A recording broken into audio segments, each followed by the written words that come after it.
you've never been here, guys, check it out. It is like one of the best. You meet so many cool people, and you have fun. And it's a place to be at.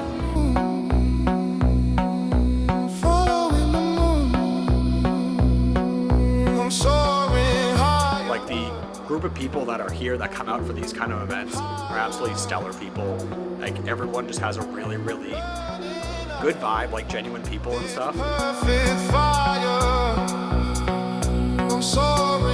I come to Tropical Dreams, I just feel like I am absolutely radiant in my full element. I don't feel judgment, I feel acceptance, and I can really be who I want to be when I'm coming to these festivals.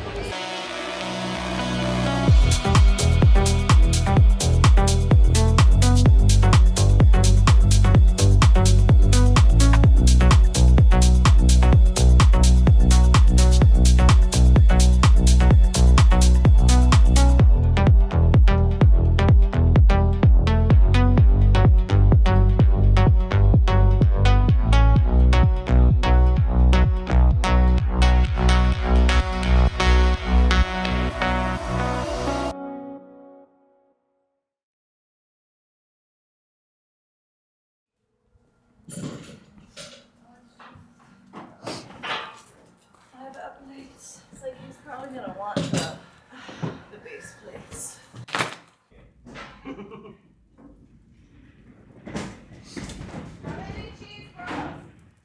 How many cheeseburgers? I don't know, a lot. Cheeseburgers.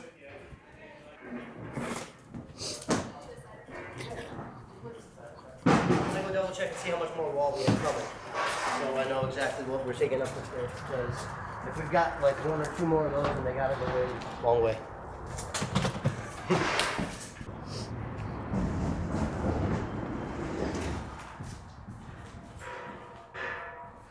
This event, right? Yeah. Yes, okay, because I have a lot of things. You know, I didn't know if I should start talking about being a father or a martial art instructor, you know what I mean? So, Yeah, right. all right, so I am Shane Burke. I represent the Mutiny and Supreme AV. My company started about, I think about 22 years ago at this point. Was originally called Atari Safari.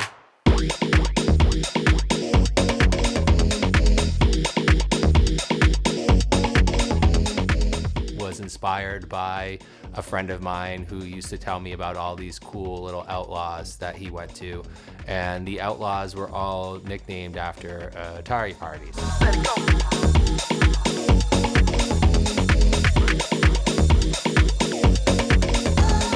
My first events were in this warehouse apartment-y, you know, building in downtown Worcester.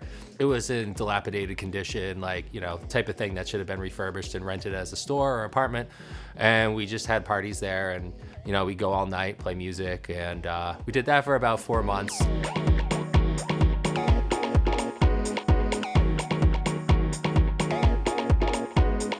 From there, I kind of got the itch, and I was like, well, let's start doing some other stuff at some other places. I rented a club for a one-off. Then we rented a Knights of Columbus in Connecticut.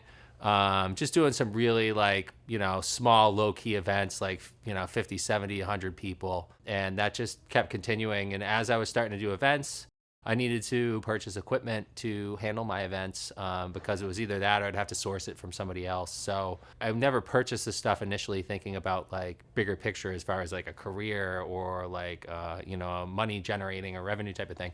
It was just to do the events. Things were going really well with the company. We were doing stuff down in New York City. We were using a venue down there that you couldn't even get as a New Yorker. I was friends with Don Dolly Germain at the time.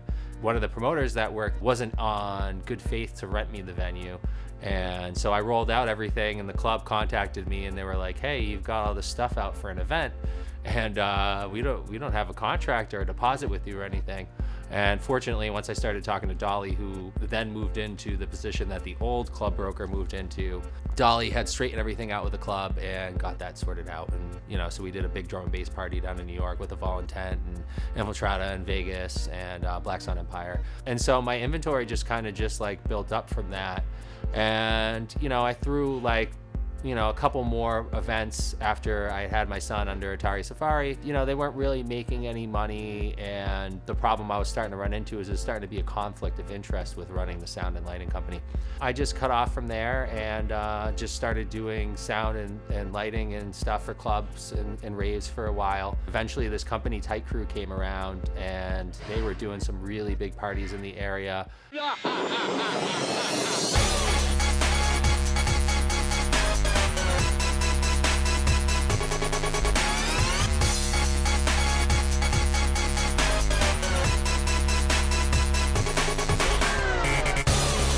And they were really the only game in town doing like big stuff at that point.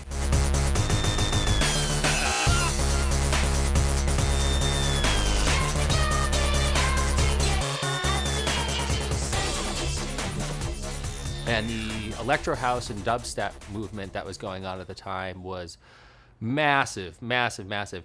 And these club promoters, or the mainstream people, they just didn't have a grasp on the community at that time.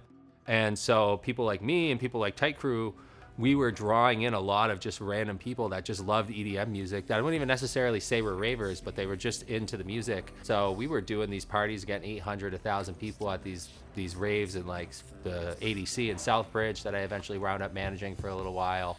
As the EDM scene grabbed a hold of everything, those numbers started going down and down and down and down to the point where like the parties weren't really viable there anymore.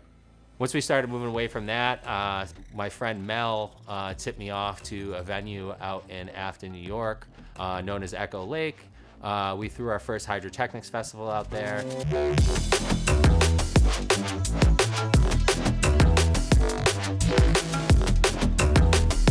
And I told myself, I was like, all right, you know, this isn't my life anymore. So I just kind of looked at it from the mindset of like, well, this is our like weekend where like we can remember what it was like having a good time and enjoying the music. And a lot of my crowd, as that event progressed into, you know, 6, 7, or 8 years, or however many Hydrotechnics we threw, I don't even know. It was from like 2014 to 2022, and we took a year off for COVID because we had to.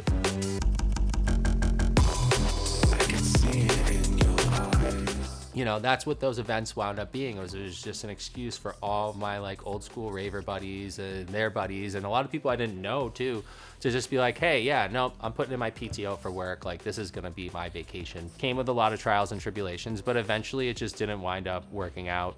The venue owner got greedy and really just kind of thought that he could just do our job.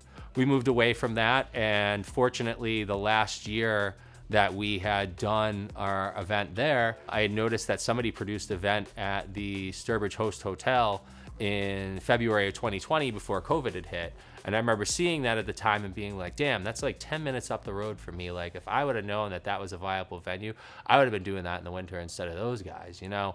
And over COVID and people moving and shifting away, I got some intel that like people weren't using that venue anymore. So I went down there and grabbed it, and we had our first Tropical Dreams Festival in December of 2021. So both of your legs are in, both of mine are out. You guys can slap that up and I can go grab some shit? Yeah. Okay, cool. Let's keep going. I thought we were right down. No, we did not, because he still needs to go back and do that shit too.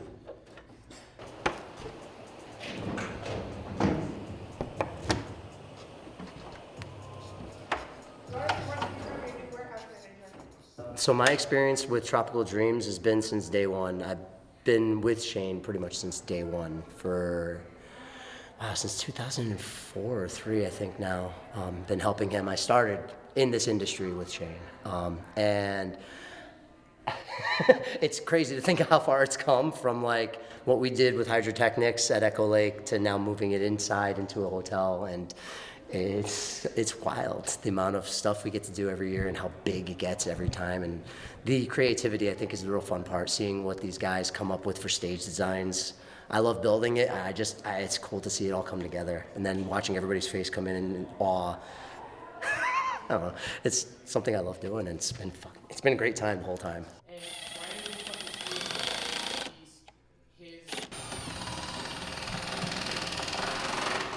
I'm Vcash. I am a VJ and visual artist. semi-stage designer on a good day and a terrible stage designer on a bad day. Over at Tropical Dreams, doing a custom stage that I designed, and then me and my team of wombats are fabricating right now in the drum and bass room, getting ready for tomorrow. We started with Tropical Dreams. So when Tropical Dreams moved over from Echo Lake, we got invited to do it because we were already doing hydrotechnics down there. So I don't know what this is, year 6, 5 or something like that. However long it's been going, we've been doing it. It's our nice winter getaway in a beautiful, warm hotel.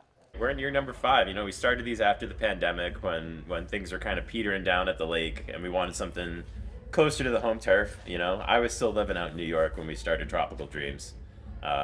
But things were definitely on the rocks. We knew the direction it was headed, and we wanted to keep going. You know, you never want to quit on something before its time is due, and sometimes things just have to change forms. This was a nice change of pace.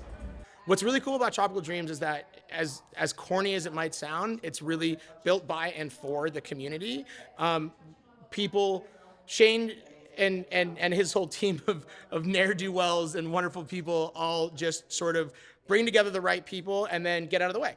There's really no like boss that I have to respond to. He's just like, let me know what you need and I'll make it happen. And then you bring whatever you want to bring and you do what you do and just have fun. And because of that, all of us that work at this festival are doing our like level best to bring and excel what we've already done. It's very experimental, it's very fun, very community-based and like a family vibe. And also it's in the middle of winter when you don't normally get festivals. So we can be warm and throw a festival when everybody else just hibernated away and freezing. Like it is brick outside, but we're in here cranking out stages, you know, building an entire festival so we can have a weekend with the people that we don't always get to see during this time of year. My first time ever here at any event was Sunken Sweets, and I was new here. I moved from Indiana like 2 years ago, and I moved to New York first and then Connecticut, long story, but I didn't know anybody. I was new here.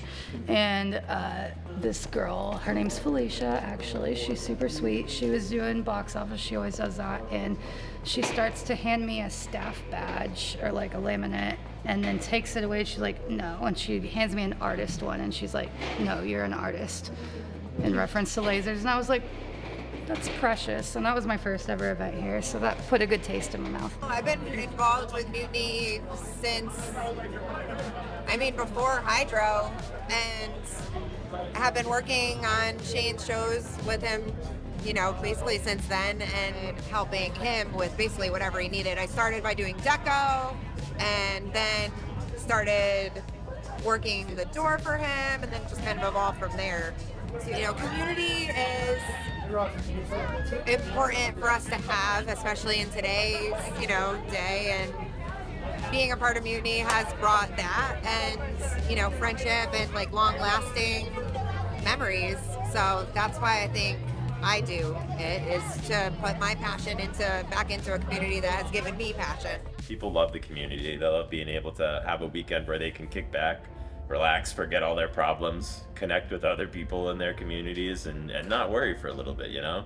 For me, this is literally all about building memories and making something that can have an impact on somebody. Like, I know I'm not curing cancer or saving the whales, but it's like just in some small way, if I can help somebody make some memory that lasts, then you know, you can live forever doing that kind of stuff. You know, the biggest thing that I get put on me a lot of times, and it's a huge compliment, but it's also very stressful and sometimes overwhelming, is people will tell me that my event is like the only thing that they look forward to in their life, or that's the only thing that they care about all year long and stuff. And at surface value, that's a really like touching thing. Like, oh, hey, like something that I'm doing in my life means so much to you and creates so much like value and sense of belongingness to you.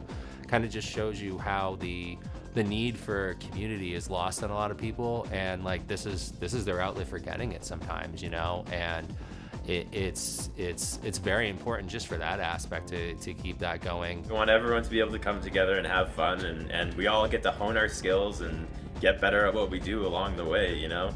And I think if you wanted to distill like a moral of the story, or like some sort of defining thread, it's that having a good community and a good team is worth more than anything, and that's really what these events thrive on, for us at least, you know? It's like coming home to our family every time we come back to this place, and that's what we want it to feel like, and that's what we want everyone to feel when they get here, you know? If you come here with good intentions to have a good time and uplift your fellow human, then this is the place for you.